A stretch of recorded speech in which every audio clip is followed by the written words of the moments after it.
Hi, my name is Christopher Lai from ArenaNet, and today we're going to go through the Gamescom 2011 demonstration for Guild Wars 2.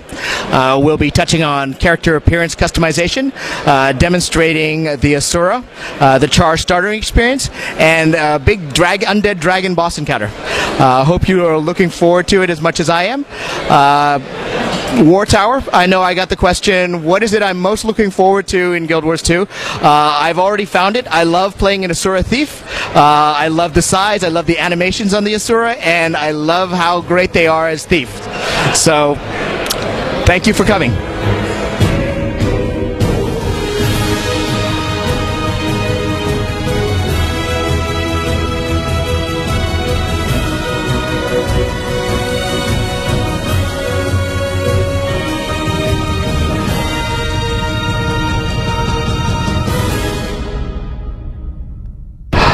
Hello.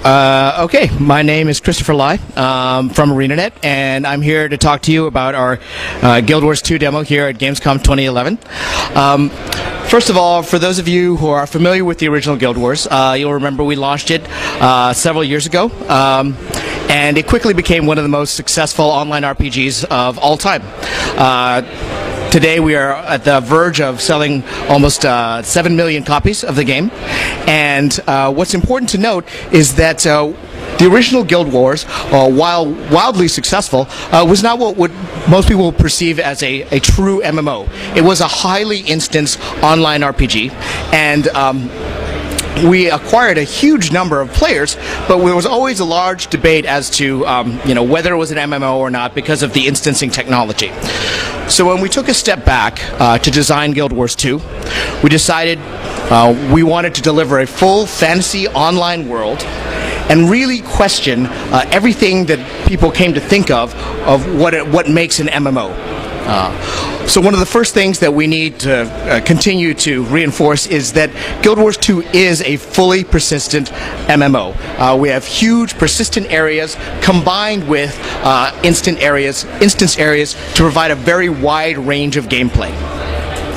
Now, I will talk very briefly about what we consider to be some of the main areas of Guild Wars 2, and then we'll start touching upon those in our demonstration.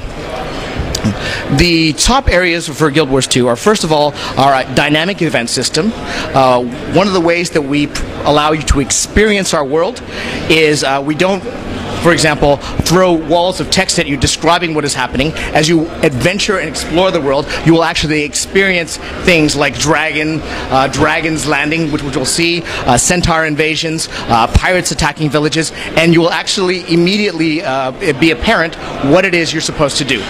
This is one of the things that we wanted to create, this dynamic, living world within a fantasy world that we felt that a lot of other games had not managed to achieve. Second of all is our dynamic combat system. Our combat system, we really feel that MMOs suffer a lot from what is considered repetitive combat. And one of the things that we wanted to do is introduce a number of dynamics into our combat system that would allow it to feel more action-oriented, to make things like position in the game more important while you're fighting, and really give a feel of that you're playing the combat in the game as opposed to staring at the UI all the time. The last thing is this notion of personal story. A lot of games, MMOs, suffer from not being able to provide a tightly scripted, customizable personal story because you're sharing it with hundreds of other players in a virtual world. This is one area where our experience with instancing in Guild Wars allows us to create these instances where we can provide these tightly scripted, customized experiences, which we'll talk about in a second. Lastly, for the first time here at Gamescom, we are demoing our PvP experience. For this demo, we won't be able to show you a full match because of time, but we will be able to demonstrate one of our PvP maps and how we feel it is different from other MMO PvP. So let's go ahead and get into our demo, and I'll touch a little bit more on the points we just discussed. First of all, for the first time, if you remember last year, we demonstrated only the Char and the Human as our playable races. For the first time, we are demonstrating all 5 of our races playable here at Gamescom. We have not only the Char and the Humans playable, we have the Norn, we have the Asura, and the plant-like Sylvari, which are all available for playing on the game floor. Let's go ahead and demonstrate. We'll go into Human right now because we want to demonstrate our character appearance customization. This we have not demonstrated before. In the past, we've gotten lots of questions as to what we are going to be providing in terms of character appearance options. The real philosophy behind our character appearance is we want to provide lots of different appearance options. For example, you'll be able to create a bulkier type of warrior human with our options. Quickly be able to get a general appearance that you like, but also if you're the kind of person who wants to go in and fine-tune the details of your appearance, we do enable that with things like eye angle, how open the eye is. You can even go in and change the shape of your nose or the shape of your jaw. So for those people who very much want to tweak their character appearance, we will provide those level of options. Okay. Also, here's an example of our die system in character creation. These are the starting set of dies that you will have when you're in character creation. One of the cool things about our character die system is once you set up the schema for how the dies appear on your armor, as you receive new equipment in the game, our Guild Wars 2 will remember the schema that you set up and go ahead and try to apply that schema to your new equipment. So you'll always be looking in a very similar vein to whatever appearance you set up initially. You can always change this on the fly if you want, but you'll never look like somebody who just assembled a bunch of random colored equipment as you level up through the game. All right, since we've already demonstrated the human starting experience, we're going to go ahead and demonstrate now the char starting experience. Okay, we'll go ahead and choose one of our new professions, the engineer, and we'll demonstrate some of the basics of the char appearance. Here you see the char have an opportunity to look like leopards or tigers. We'll go ahead and make the baddest looking char we can. Let's give him an interesting hairdo and some fierce looking horns. All right. So for those of you who remember the first game, the Char were the enemies of humans, and they still don't get along completely with the humans. But interestingly enough, the Char have proven to be one of the most demanded player races in our game, and they're definitely going to be one of the most iconic. So we'll go ahead and outfit our Char. Earlier I talked about this notion of personal story. And one of the ways we demonstrated here is our biography system. Biography system has people go ahead and make choices about your background, your backstory, your personality traits. Here, for example, the Legion that the Char belong to is very important to them. Here we'll go ahead, because we've chosen engineer, we'll go into the Iron Legion, which is more around technology and machinery. Now here's an example of how the choices you make in Guild Wars 2 really matter. The war band is the unit in which the Char kind of grow up in. It's more important to them than family. These are the ones they grow up with. These are the other Char that they train with. And so here we're asking you, in your war band, who do you have a special relationship? Who is the closest member of your war band? By choosing one of these characters, and as we go over them, you'll see there's a little bit of description underneath. They each have a different personality. But by choosing which of these warband members you are closest to will determine at the end of your tutorial which warband member survives and which one dies. And that story choice will continue to feed you, the rest of your story through as you progress through the game. So we'll go ahead and choose Maverick here. And this is an option that allows you to choose who, a little bit about your Char parentage. We go ahead and make a selection here. And we'll dive into the Char starting experience.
So here, the cinematic actually branches out because we chose Iron Legion.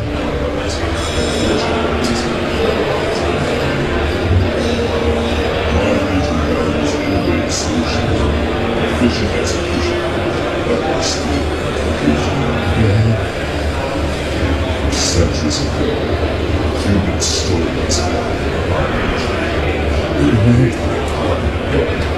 within circumstances today, we combine arms with Black Citadel with a self-imposed play of Iron Legion territory. I've been assigned to reinforce the bulwark. With the Ash Legion scattered in the shadows, over the Black Legion attack on freedom. I will call you machine. This is my story. All right, as we go ahead and load into the Char starting experience, I just want to talk a little bit about the cinematic we just viewed. You'll notice that while we definitely have parts of our game that have a high graphical type of technology applied to it, we also don't want to discount the fact that we have one of the best concept art teams in the game's business. And so, for example, a lot of our cinematics are built off of the concept art that has been created for Guild Wars 2. All right, so we're going to go ahead and start the Char starting experience. And we can talk a little bit about the combat. If you're not already familiar with Guild Wars 2 combat, we definitely wanted it to feel a lot more action-oriented. So again, you're looking and seeing what's going on in front of you instead of what's happening in your UI. One of the things that we enable in Guild Wars 2 is dodging, the ability to actually evade oncoming attacks and projectiles. Can you go ahead and dodge for me? There you go. All right. And we'll see later on in this demo that that Elijah will be using that a lot more. Okay. If you are familiar, also if you're familiar with Guild Wars 2 skill system, one of the things you'll notice down here in the skill bar is that we've changed the way you acquire skills in the game. It is actually now based on weapon usage, and as Elijah uses his blunderbuss more and more, his second skill starts to become unlocked. And that will happen all the way through the first 5 skills. We really felt that providing this kind of skill acquisition system gave players a lot more feeling of ownership and investment in how they build up the skills they have access to.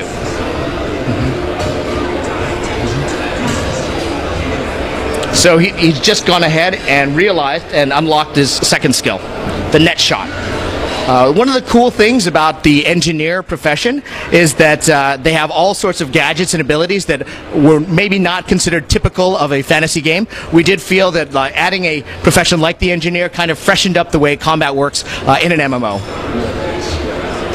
You want to go ahead and use your net gun? Oh. There you go. That's not something you'd see in a lot of other MMOs. Okay. All right. All right, let's go ahead and move forward with the rest of the starter experience.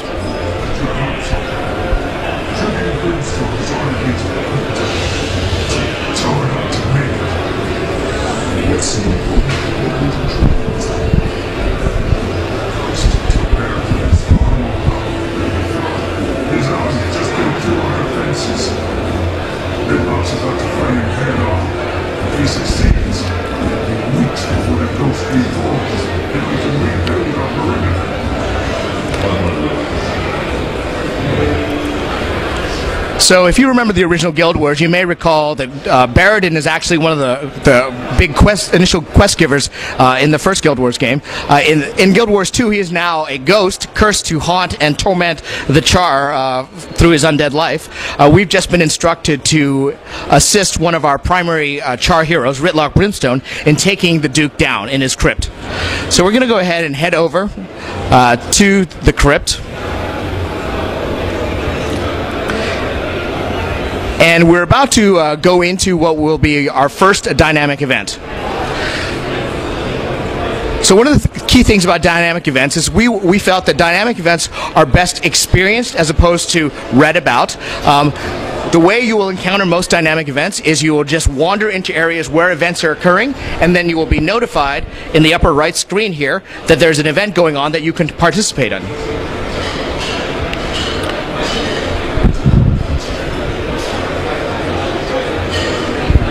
So as you see, automatically we get a visual cue here that we are now entering a dynamic event to kill Baradin's ghost. The great thing about dynamic events is they are inherently social. There are a lot of times when you're on a quest and you encounter other players who may be on the same quest in an MMO, and you feel like you're competing with them for resources or kills. That never happens in a dynamic event. Dynamic events scale so that as more people participate in them, they become more interesting and difficult.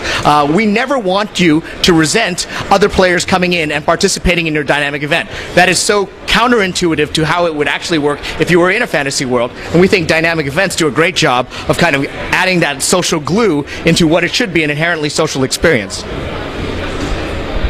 Okay. So what has happened now is Duke Baradin is now retreated and started possessing one of the statues in his crypt.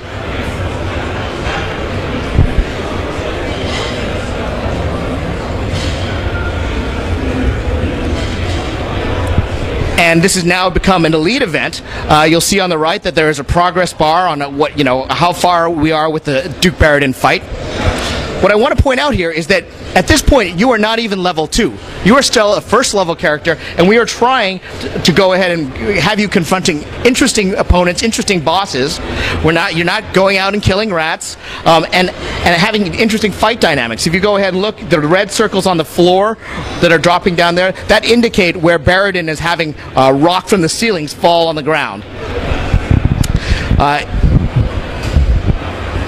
If Elijah could move fast enough, he could actually have dodged and evaded out of those red circles and not taken damage. One of the other things that Baradin does here is this mass fear attack that sends everyone reeling back.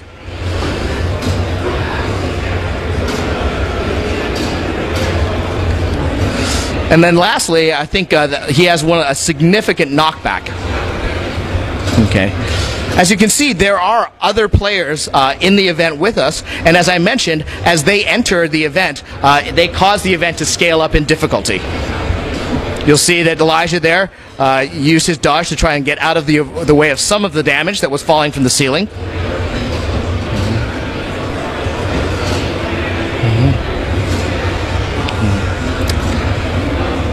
One of the other interesting things we did here, because of the scope and size of the Duke Baradin fight, we actually do a little bit of camera tweaking and pull back so that you can get the full scope of the battle.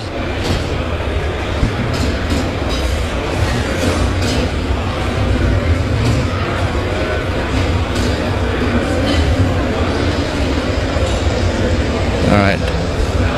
So it looks like we're almost done with the fight. We should be able to take him down momentarily.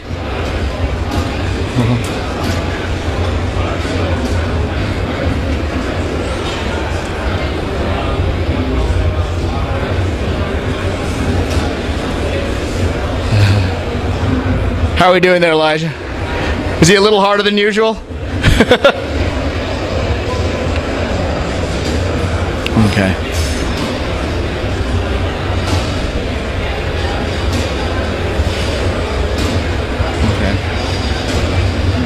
Almost got him.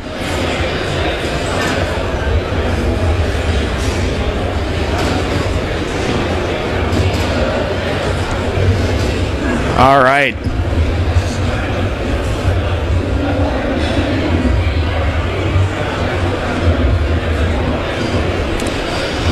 Okay.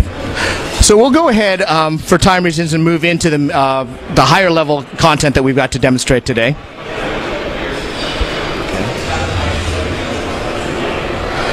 So, as you may be aware, our dynamic event system is not entirely predictable. Like we mentioned, we want dynamic events to be triggered by any number of things. They can be triggered by player actions, or they can be triggered by player inactivity in the world. For example, if centaurs are starting to gather on the outskirts of a town, if players do not come in and try and stop the centaurs from gathering, they will eventually amass to the point where they go ahead and launch an invasion. That is, like I said, we do want the sense that as players wander through the world of Guild Wars 2, even if they're wandering through the same areas, they don't get the same experience every time. That notion of the living, breathing, dynamic world. Now, the area that we're wandering into right now is Sparkfly Fen, which is actually under attack by undead. Let's see. Since we happen to be in this area, we can talk a little bit about our underwater combat. Are you doing okay there, Elijah? All right. So I'll talk a little bit about our underwater combat, and then we should find out whether the dragon's up. Okay. So one of the things that we wanted to make sure we do is with our underwater combat is underwater is such a great opportunity to have a lot of fun. But the thing that a lot of other games suffer from is they make it onerous to be underwater because there's a breath bar. And let's face it, dying by drowning is not particularly heroic. So one of the things that every character in Guild Wars 2 has as they enter the water is they get a breathing apparatus. There will be no breath bar. If you die underwater, it's going to be because you died from damage probably due to combat. The other great thing that underwater combat allows us to do is take full advantage of the Z-axis up and down. One of the things that as you enter the water in Guild Wars 2 is you will get a completely different set of skills. We swap out your weapons, and instead of dealing with land-based weapons, you'll get something like a trident, or a harpoon, or a spear gun. You'll notice here, he's got his breathing apparatus. He's switching between his harpoon and his trident. And he has a completely different set of skills. Let's see. Let's go ahead and demonstrate one of the Z-axis skills that we can do underwater. This would be a skill that you would not be able to use in land-based combat. It's called Weight of... Do we want to go ahead and use Weight of Justice and pull him down? Ooh, you just one-shot him. Okay. Alright. So you notice that it goes ahead and pulls him down and allows him to kill him from a distance. Other things that you can do with underwater combat is, for example, if you get all your opponents stacked into a certain area, you can do attacks that are actually a column of light that is up and down the Z-axis, causing stacking damage on opponents. Here, we've gone ahead and used something called the Wall of Spears.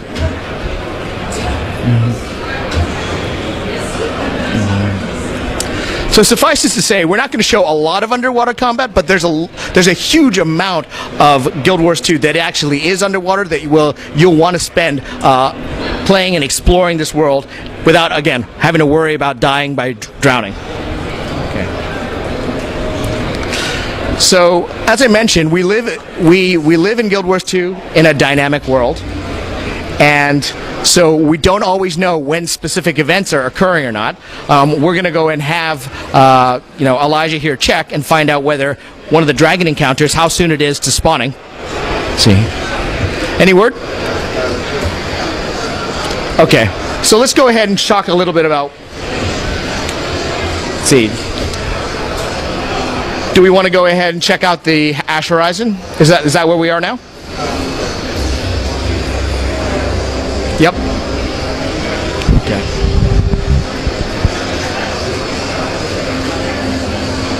All right. So one of the things here that you'll see is we're going ahead and going into a mid-level event. Here we're asking to recapture Swampwatch Shoreline from the Orient Undead. We notice that events always keep popping up in the upper right-hand side, and with a different set of victory conditions. Let's see. Okay. Do you want to head over there, or? Okay. So one of the things that we can talk about here is the fact that we now have the Asuran race playable. You notice they are one of the smaller races. We went ahead and made sure that they look and feel and play differently from some of the other humanoid races. They often get played for a little bit of comic effect, and so their animations, if you want to show some of the animations, Elijah, of some of the animations of the Asura.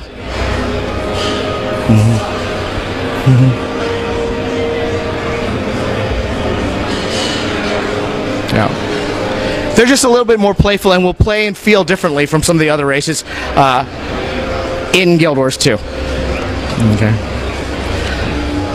So you notice at this point we are actually in the midst of a lot of event activity. They're all in overlapping areas, and you can decide which one of these you want to participate in. Again, with a different set of victory conditions.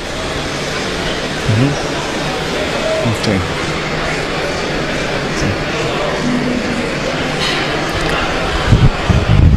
So let's go ahead and find something to fight, and we can talk a little bit about the Guardian combat style. So the Guardians have three. The way the Guardians work is they are a heavy armor profession. They have a number of abilities that allow them to both do damage, burning damage. They allow themselves to heal and regenerate, as well as take damage. So they really are, in some ways, they can be an excellent support profession in groups. If you look up here, they have three what we call virtues that allows them to use abilities on other players in order to make other players do more damage, heal up, or take more damage. One of the other things that they can do is they often drop symbols on the ground that have area affected abilities, both in terms of damage and healing.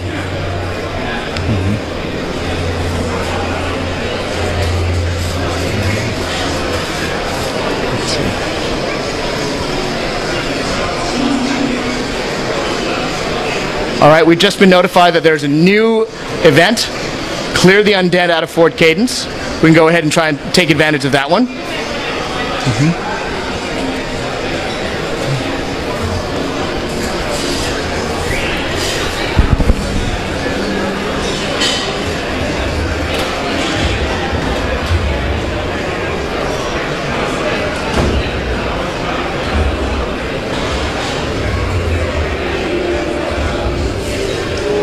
Oh, here we go. The undead have begun swarming this fort, and one of the objectives is for us to take it back. You want to go ahead and demonstrate how a Guardian can use a ring of warding to hold opponents at bay? Oh, there we use Banished to knock him back. There's nothing like a little Asura with a hammer to knock back a large opponent. And what Elijah was demonstrating back there, it was the ring of warding, which allows him to hold back opponents physically, hold them back on the ground as he attacks them from a distance.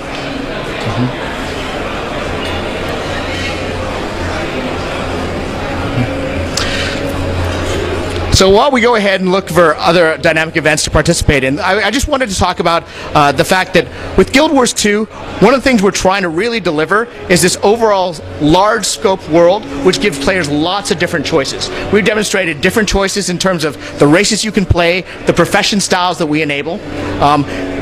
Later we'll show the differences between our PvE and our PvP, but also our dynamic events system is all about flexibility and choice, deciding which events you want to participate in and how. One of the big boss encounters that we're going to demonstrate here is there are a lot of different moving parts, a lot of different ways to participate in the event, depending on your skills and abilities. Let's see. Okay. So Elijah, are we going to be able to spawn the dragon soon, or a couple minutes? Let's see. Well, this would be a good time for me to take any questions while we wait for the next dynamic event to go off. Yes? So, what initially got you to drop the energy costs of active abilities? So why did we decide to move away from the energy costs? I think there's a lot of discussion over that. One of the things was the whole potion mechanic, I think, was highly controversial. Looks like the special demo opportunity is up. Excellent. But that is actually something that we should probably talk to one of the skill class designers like John Peters to get the full scoop on. I don't want to speculate on it, but you're right. There has definitely been a change in terms of like how the energy bar is used. Right now, we have the sole use of the energy bar here is to handle the dodge ability. Okay. So the area here, the Orient Coast, is all constantly under undead attack, and so we're going to demonstrate a special demo opportunity that we only do for the Gamescom demo, which will allow us to fight the huge undead dragon Tequatl the Sunless.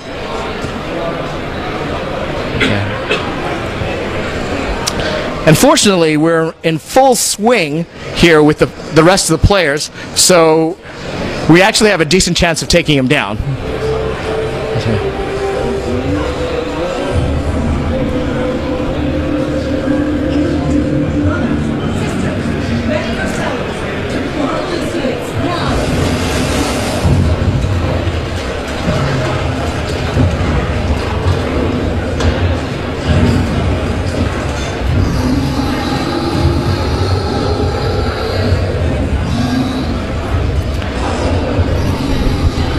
So as you can see, this is a dynamic event. It's a lead event that could easily require 10, 20, 40, 100 people to do right. You could try to go toe-to-toe with Tequatl the Sunless, but we wouldn't recommend it. He has a number of attacking abilities that are going to make that very difficult.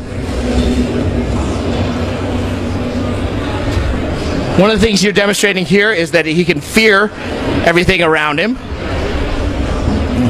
Let's see. He goes ahead and raises up these bone walls that actually stop you from using weapons around the area with attacking him. Let's see. Let's go ahead and show some of the turrets, Elijah. Around some of our key events, often you will find these weapons that you can go ahead and get into, and your skill bar changes, and it gives you a completely different set of skills to use to attack him. What happened with Elijah just now is one of his attacks, called Tequatl's Fingers, is actually these vines that spring out of the ground, grab you, and throw you back into the dragon. It is also worth noting that Tequatl is one of our smaller dragons.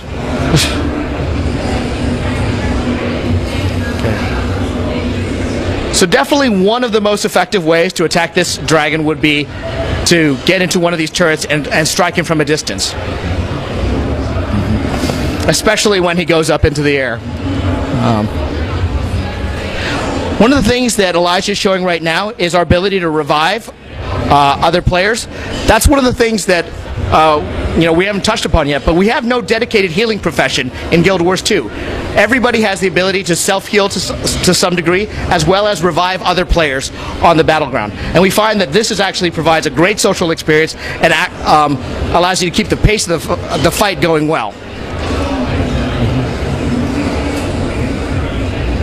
Let's see.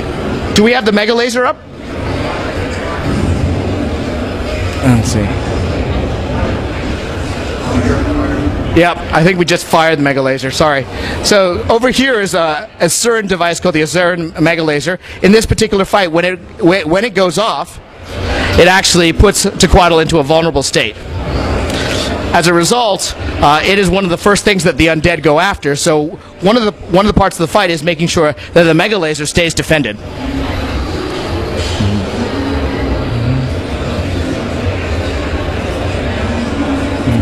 So as you can see, this is a highly involved fight involving many different tactics, many different layers.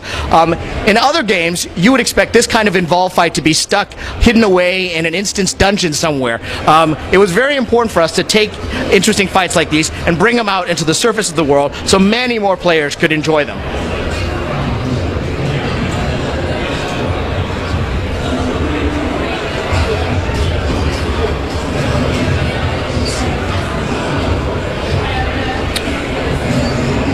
You're going to have to make sure that you stay healed.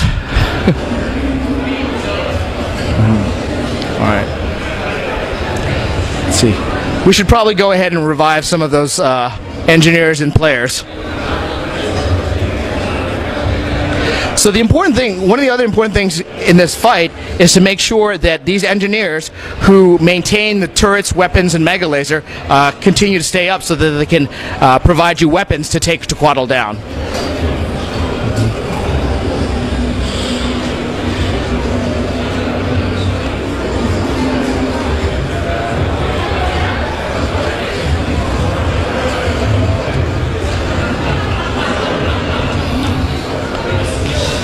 You know, I was really hopeful that we would be able to take Tequaddle down in this demo, but I don't know if we're going to be able to. A lot of the players are down. We can try rezzing them, but it looks like it could be tight.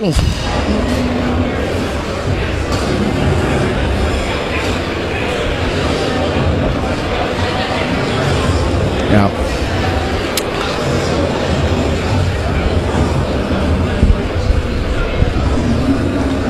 You know what? For time's sake, I think we probably should move on to the PvP section of the demo. All right. Sorry, guys. I was hoping to show you a dragon kill, but it doesn't always work that way. The last part of the demo before we go into the Q&A is, like I said, we're not going to have time to actually demo a full match, but I did want to demonstrate that we do have PvP playable here at the show. We are partnering with the ESL down in Hall 9. We have 5 versus 5 PvP, and we will have 2 exhibition matches in the ESL booth. So the map that we are about to go into is called the Battle of Kylo. We demonstrate primarily 5 versus 5 here at ESL at Gamescom, but we will be able to right now go up to as high as 10 versus 10 on some of these maps. You'll see here, this is a PvP map with a red side and a blue side, and with 3 major control points. The first side to hold those points and get up to 500 will be the winner. But let's actually go into the map, and we can show some of the things that make our PvP a little bit different. Let's see. So one of the things that Elijah's showing right now is that movement, just getting around the map itself, is going to be very, very important. Each side has a trebuchet. And if you look down here, the control of the trebuchet is not an auto attack type device. It actually is going to require some skill and experience to properly handle a trebuchet, and correct handling of the trebuchet is pretty much one of the major factors to victory. Okay. So one of the things that Elijah just demonstrated is that this map is filled with destructible environments. That's very, very different from a lot of other MMO PvP type maps. The cool thing about destructible environments is that it will completely be able to change the way the game play out. How the game flows, what areas are easier to control, what you have access to. These are all going to be changed by what things you choose to destroy with your trebuchet. Now we're going to just demonstrate, like, getting from the trebuchet to one of our control points requires a pretty good knowledge of the map and being able to move through it. This is the clock tower. This is going to be one of the key control points for the map. And as we demonstrated with the trebuchet just now, if we were in an actual map, there could be an enemy trebuchet firing down on this location, making it very difficult for me to actually hold and control this point. The last thing that I just want to get across with the map on this PvP map is that it has a lot of vertical surfaces. Moving about, getting up and down the map is going to be very important and going to lead to some very interesting control battles.